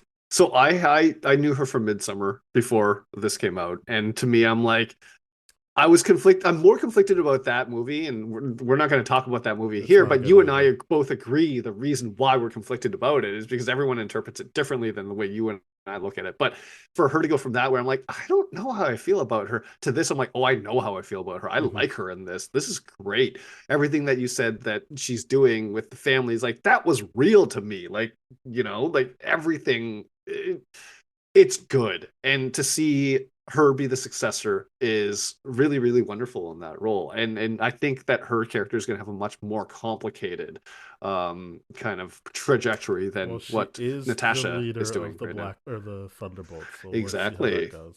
Yeah, that's why I'm like, dude, does she become a villain next year? We'll see. But right Uh, now, I'll put her at A tier. all right, And then we Alexei, whatever his name is, Red Guardian, played by David Harbour. I'll let you. I don't care about this I don't character. care about him whatsoever. I thought it was interesting when he kept lying about stuff, but I also was like, why would he lie to someone who spent time with Steve? Like, it just seems like a Yeah. weird thing. So there must be something there, like something. It's like a promise for something interesting later, but Mhm. not necessarily in the movie he appears in. Yeah. I This is a situation where I like David Harbour more than I like the Red Guardian. So I don't think that much about the Red Guardian. I think he kind of sucks, Can to you be put him at perfectly D? honest. Yeah, I think he's a D tier character. We're probably gonna see him again in future He's in installments and all that. Thunderbolts. He's in Thunderbolts, which would be Yeah, fun to have his daughter boss her his dad around and all that kind of stuff. But it'll be fun. But I think he's a D tier character. I think he doesn't get enough to do. And rightfully so. It's a Black Widow movie, so yeah.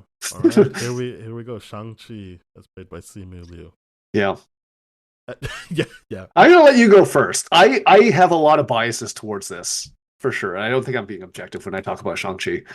To me, he's B tier. I think uh, I liked his movie. They haven't used him yet again. No. Uh, Apparently there's Shang-Chi 2 coming, but they haven't put that on the release thing. They haven't it announced it is coming. officially, which is weird, Yeah, it's but coming. it's coming. Uh, what are your reasons for putting him at B? Because I agree with you, but I don't want to.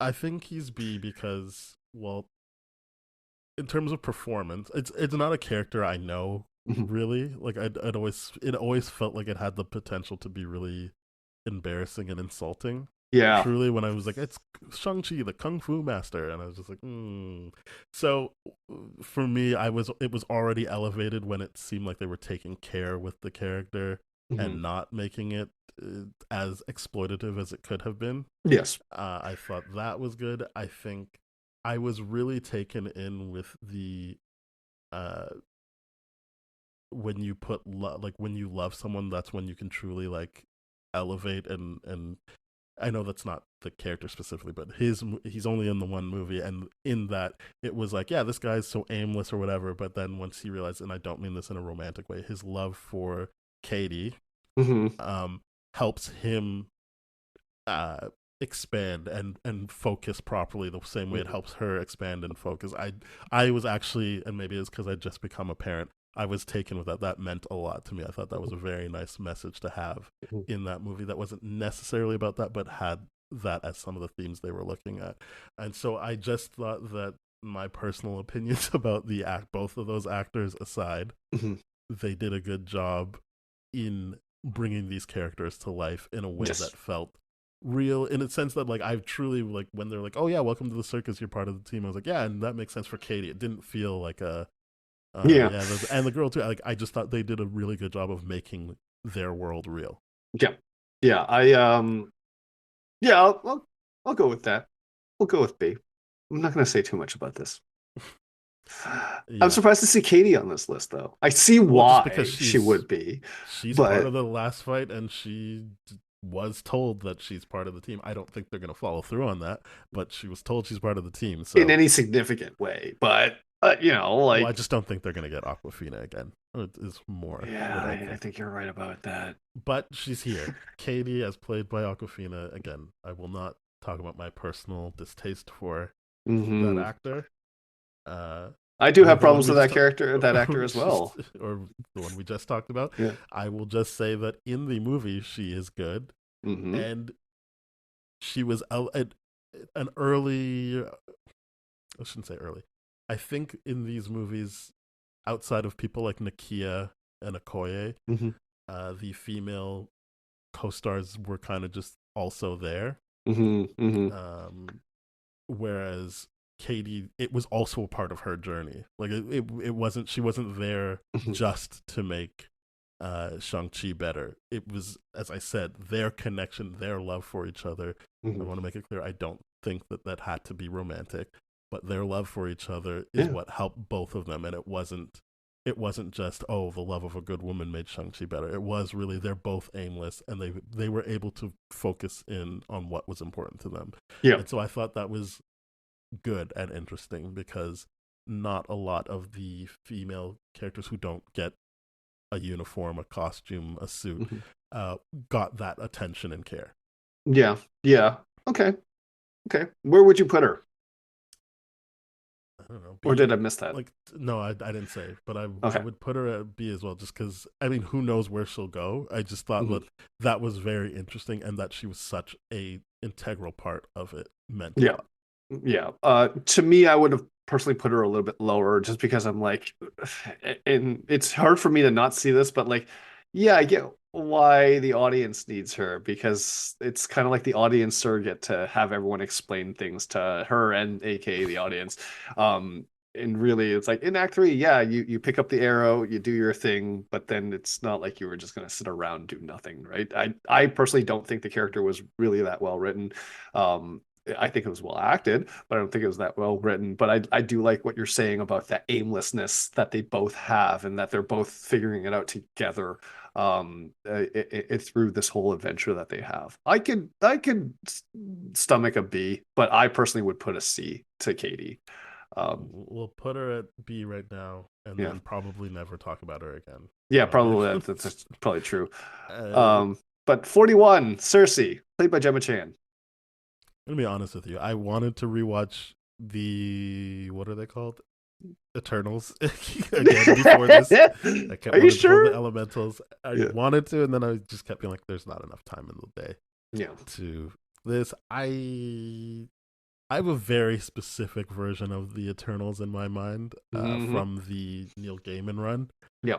I'm not saying they have to do that. Obviously, we've talked about how changing these characters are good. I just think that in general, when I think about the Eternals, it seems weird, especially when they're robots, and I was like, "Oh, okay, Yeah. what a weird choice for this."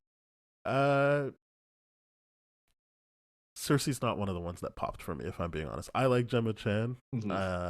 I wish there was more to her, because, especially because of what I knew from Cersei in the comics. Yeah. To me, she felt more like a C, but I'm willing to hear you out. I just didn't. I don't think introducing 11 characters in the one movie was the best for me to have a good sense of these characters. Yeah, it should have been a Disney Plus show.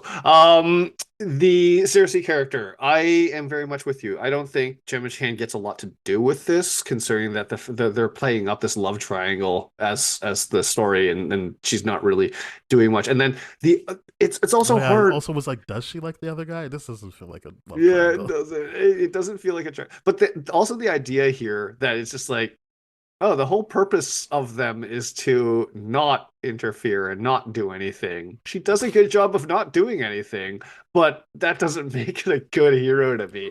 So to me, I'm like, C tier. Okay. Yeah, we're good.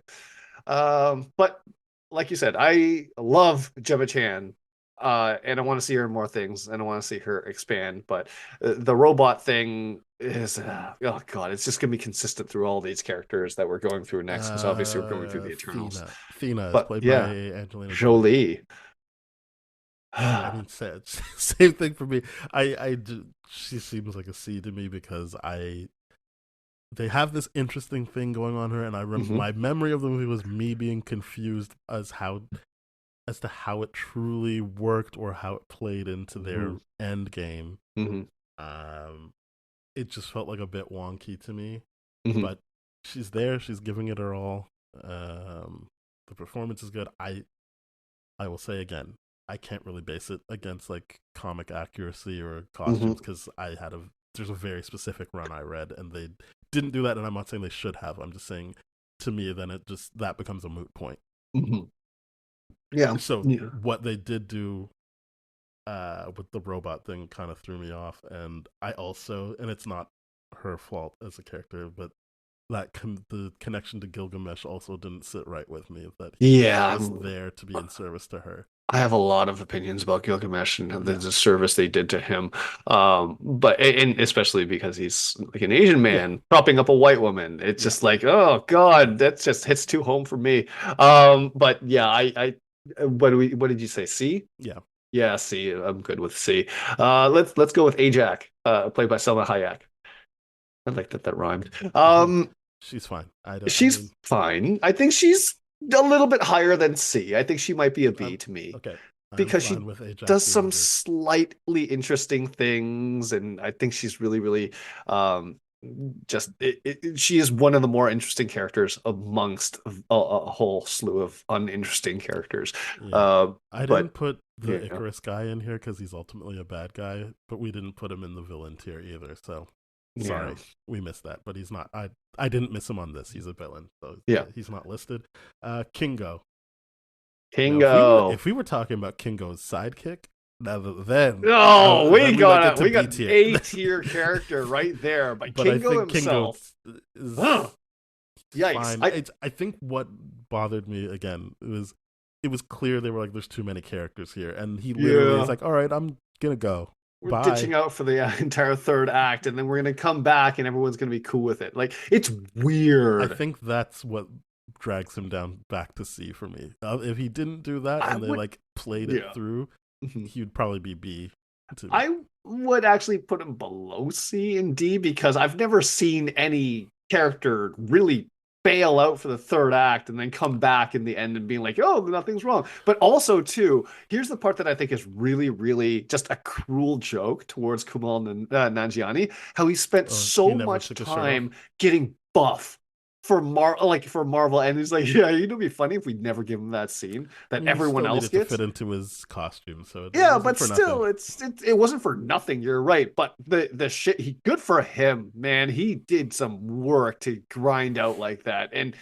it's just cruel that they never got him an opportunity, especially when we're talking about the sexualization or lack of sexualization of Asian men. It's just like, yeah, that could have been a good moment for I that. don't think he's D, if I'm being honest. I think of the Eternals, he's the only one that keeps coming up. Granted, in the TV stuff, but at least it seems like they care about him more than that. And Sure, it's something sure. that people, like, when they see it, it's not like they're like, what? Like, they're like, oh shit, Kingo's there. Okay, cool. Yeah, yeah, that's true. I do get excited for Kingo. Yeah. I'll put him at C. I'll put Okay. him at C. Sprite, Leah I McHugh. couldn't remember. Does she end up, because in the run I read, she's just the Mhm. bad guy. But I can't remember in this if they were like, because she does stab Cersei. Is Yep. that who she stabs? She, But yeah, she does does she do that. She end up as a betrays it. bad guy, or just is she just like, I was just jealous? No, Sorry about that. that's exactly what it is. She's like, So whoopsie, she's I was still, just because jealous. yeah, I was working through they some still take care feelings. of her and take her to school after. Yeah, so she's Yeah, not and then they're ultimately a like, bad and guy. you're a human again. You can die. Yeah, whatever. I mean, it's it's weird. I don't. I would put Mm, her at D yeah, Sprite because sucks because it's just like, oh yeah, it's you're an in love with interesting idea that Icarus. they were just like, I knew where they were going with it, but like, Yeah. I don't think they lay the track properly for it. No, I couldn't agree more. I couldn't agree more. Yeah, Uh, it sucks. okay, great. So that's Sprite Fastos. Fastos. Fastos, playing Uh, by Brian Brian Tyree. Tyree Henry. I like I the actor. I don't think know if I care about the he's character. I think out of the Eternals, I think Fastos is one of the characters I do care a little bit more about. I Okay. would actually argue to put him at B. But I will also highlight the idea of like, hey, you're not supposed to interfere, and you gave humans the atom bomb, and then you just cried about them using it. It sucks. It I sucks to didn't be like, like any of I didn't that like that. stuff, Yeah, but sure, I'll put him at B. That's fine. We because already got Ajax up there. I like Brian Tyree Henry. Yeah. That's why. That Uh, is a bias that I will since we have 100% him there, admit. I would definitely put. Like, I'm just gonna tell you right now, I would definitely put Makari and Druig at B as well. That's exactly how I feel Yep. too. Makari and Druid are both B characters. I think Makari is one of the more interesting characters. I I like don't like that how they the running sidelined her. mechanics. are just so good. Yeah. You're right, she does get sidelined, They're but like, oh, she was just sitting here reading, and I'm like, oh, give me a break. and collecting shit. Yeah, Just but like, oh, that's I weird. liked. She was one of my favorite parts, and then I love that. Whatever. Barry Keoghan is my favorite, and Lauren Ridloff plays Makari. But Barry Keoghan is my favorite character out of all of them, Yep. and I like that they came together, and that was just based off of on-set uh, uh, chemistry, Yeah. which is weird because her husband is the sign language coordinator, so it's Yeah. like he has to stand there while this flirting is going on, and then Yeah. have the the filmmakers be like, and now we're gonna make them a couple, and he's like, okay. Anyway, I I mean, thought she's that was doing a job, so he can't yeah. get mad. I'm not And saying he needs to be mad, or it just is it's a funny thing to think of, it you is working with your inconsiderate. wife in that capacity, and part of the work is like, and now, even though it wasn't in the script, we will Yeah. because these guys are clicking so good, we're gonna make them a couple. Yeah, it is. It's a weird situation. It's like, hey, being a cuck was not in the job description here. Well, they brought him back for Echo, so I'm glad that he keeps getting a paycheck. That's true. That's true. It's like, hey, we're gonna apologize by keep paying you, and it's not hush money, but we Uh, will overpay you. okay, Gilgamesh. No, this is my least favorite, for many reasons. He's cool, but yeah, I don't like what they did with his servitude to Athena. Yep, and then And then he they kills also himself don't give for him her, right? screen time, and he does die. And yeah, everything about this character sucks to me. Played by Ma Dong Seok, Hmm. a Korean actor. Um, He's I great want to in put Train to him. Busan, though. He's great in a lot of other things, and they just casted him to be like, hey, let's get Koreans on board with this. And that's fine, but like, give him something to do. Don't make him the Yeah, subservient Asian I man. What are stopped you doing? myself when we were talking about it, but it was one of those things I was like confused by, considering who the director was, like Chloe Zhao, and how she didn't protect her uh, East Asian characters. I don't think. Well, this is the complex nature of just Asians and all that kind of stuff, like her Yeah. being Chinese and the Yes. imperialist in Yes. that regard. It's like, yeah, Yeah. that's it I'm just sucks. saying it's one of those things where I'm trying to highlight, not necessarily she should or shouldn't have done anything, but I think I wanted to highlight that you can't just say diversity for diversity's sake, right? Like, just because Yes, she's there doesn't mean it's going to be better for everyone. exactly. Is more the point I was trying to highlight, but we should move on. And I'm glad you clarified that because, yeah, like people of color are not a monolith. Get Yeah. over it. We have different opinions. America Chavez. This is Uh, Sochi Gomez. I can't pronounce that first name. I'm Yeah, I glad you looked took it that up. It's on. Sochi Gomez. Oh, I really wow. liked her. She's great. I I would put really her at liked her B. too. Like, obviously she's Yes. not A yet. She hasn't really done much, but I Hmm. would put her at B. I think she's really fun. Yep. I look forward to seeing more of her. I hope she's in the Young Avengers. I very much agree with you. They took something that I personally thought from a visual standpoint kind of looked goofy with the stars Hmm. to actually making it work pretty good. And luckily it was in the Multiverse of Madness movie, but I'm confident it's going to transfer over. Um, I like her character a lot. I yeah, what did you have her a B? Yeah, I put her at B. Yeah, I'm good with that. I'm good with that. Yeah, she's really fun, Hmm. and they give her the the backstory of she feels like she killed her parents, so it grounds her in not just being fun, and Hmm. thing she's got something she's working on. Yeah. Jane Foster as, is it the Mighty Thor? I can't remember what Jane Foster's Thor is called, but I think this is the Mighty Thor. yeah. Yeah. Well, I put her here obviously because she is Jane in other movies, but she becomes specifically Thor in Right. Love and Thunder. Hmm.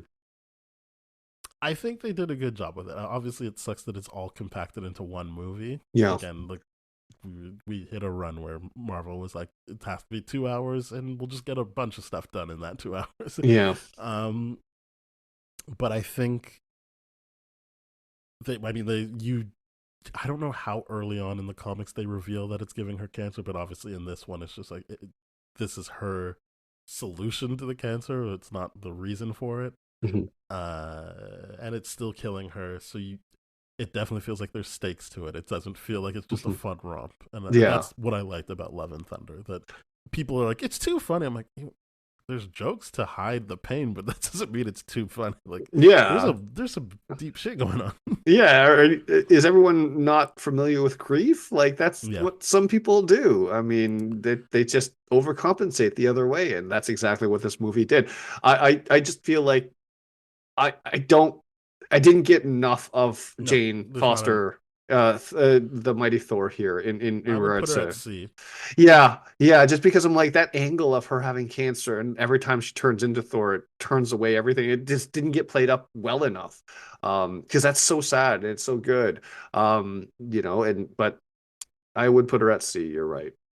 Let's move on to Riri Williams, Ironheart, played by Dominique Thorne. Um, I I was completely on board with Mm, her until they were like, "Give us back your shit," which isn't her fault. She's a yeah, kid. Like, what is she gonna say?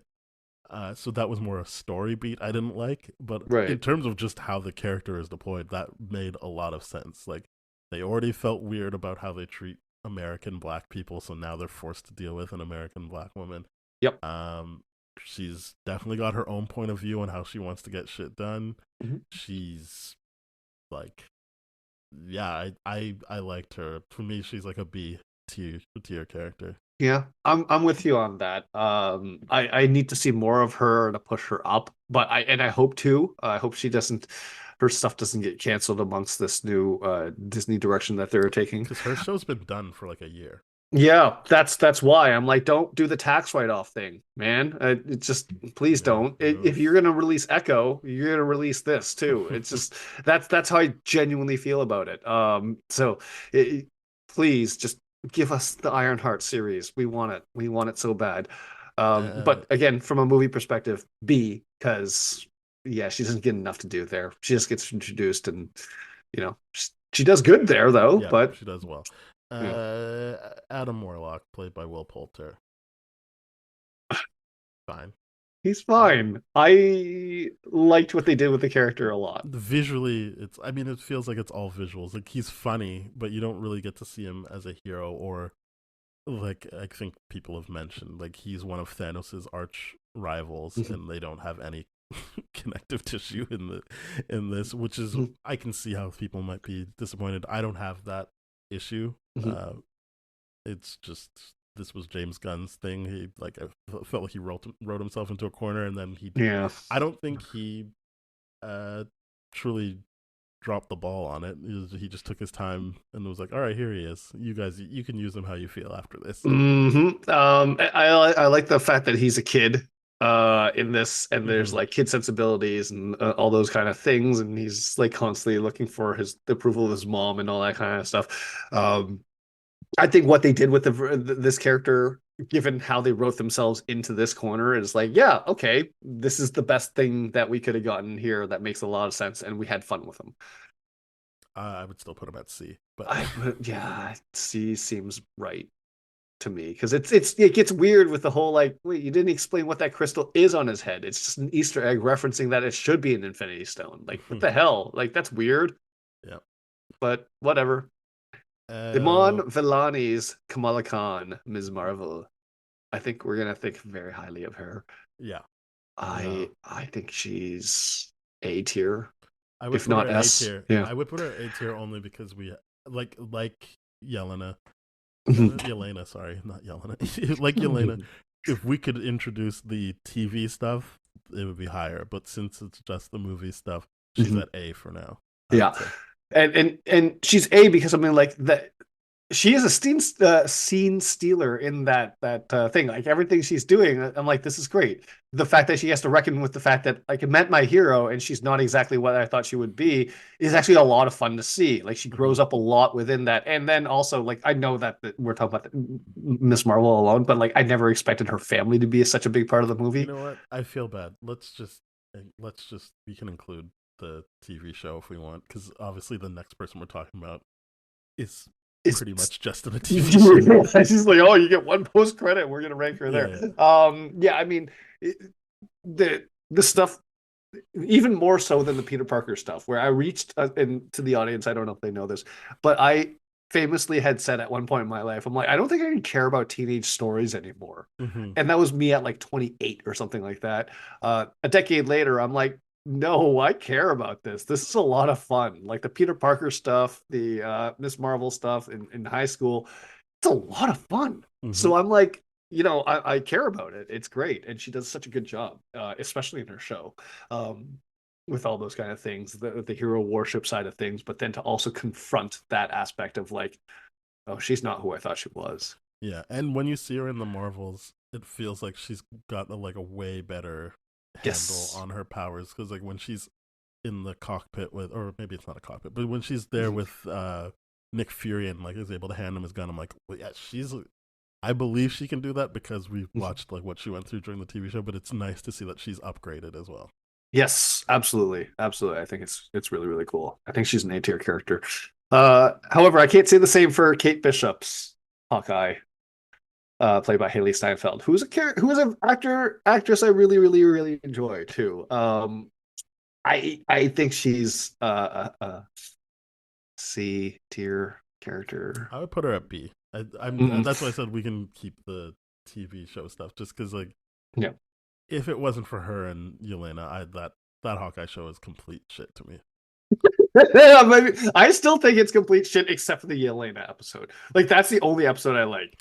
I still think we were, if you listen back to our episode, we were still in on Kate Bishop as a character, like that. Yeah. Even from the first episode, like because of what they did in terms of reframing how she saw the events of Right. New York and what that meant to her and how that motivated her. I think if you listen back to our episodes, it's very clear that we were on board with Kate Bishop early on. It's just the show, to me, isn't good. I know lots of people think that's their favorite. Not think, they know it's their favorite. But didn't work for me, but I was already on board with Kate Bishop, and then you pair her up with Yelena, and I'm like, yeah, this is the only stuff that works for me. No, you're probably right. There's probably too much residual hate I have on the show that's carried over to her characterization. And But I think it says something that of the characters that Ms. Marvel deals with, it's Kate Bishop instead of someone who's already established in the movies. yes, That they knew that would be the right person to bank on. yeah, that's fair. Yeah, because you have America Chavez, you have Stature to go to if you have to, in terms of people who were established in movies. Yeah, and they didn't. They went to Kate Bishop. yeah, it's true. It's true. You know what? Yeah, I'm being a bit harsh on her. Where do you put her? I was saying B. Yeah, I'm good with that. I'm good with that. I want to see more because I really like Haley Steinfeld's stuff. So I really want to see more. Give me that Young Avengers movie. I think it'd be fun. I think it'd be a lot of fun. All right, we did it. We got through all of them. I will now let you know we didn't have any F tier characters this time around. But in D tier we have Quicksilver, Wasp, Red Guardian, and Sprite. That's right? Anyway. That's right. C tier we have Hawkeye, Groot, Vision, Korg, Sergey, Cersei. Definitely Cersei. I don't know why my iPad has changed things. Thena, Kingo, Jane, Thor, and Adam Warlock. In B tier, this is a big one. We've got War Machine, Hulk, Thor, Bucky, Star-Lord, Gamora, Drax, Ant-Man, Stature, Mantis, Valkyrie, Captain Marvel, Maria Rambeau, Monica Rambeau, Shang-Chi, Katie from Shang-Chi, Ajak, Fastos, Makari, Druid, America Chavez, Ironheart, Kate Bishop. Then we get to A tier, which is Nick Fury, Black Widow, Falcon, Captain America, Nebula, Doctor Strange, Wong, Shuri, Nakia, M'Baku, Yelena, Ms. Marvel. Then in the S tier, we've got Iron Man, Captain America, Rocket, Black Panther, Spider-Man, Okoye. Yep. I'm good with that. Great. Well, thank you very much for listening, everybody. We're part of the That Shelf Podcast Network with other great shows like Bad Game Movies, Conscious Zoom Pod, Springfield Googleplex, and more. So go to thatshelf.com. You'll find those shows, our show, and more shows. If you want to hear older episodes of our show, you can subscribe, follow, share with your friends, all that good stuff on any podcast platform of your choice. Or go to tdfeverything.com/spoiledrotten. If you want to get in touch with us, our email is spoiledpodcast@gmail.com. We are at TDF Spoiled on Twitter, Instagram, and Threads. So you can get in touch with us that way. And we will be back. Goodbye. Cheers.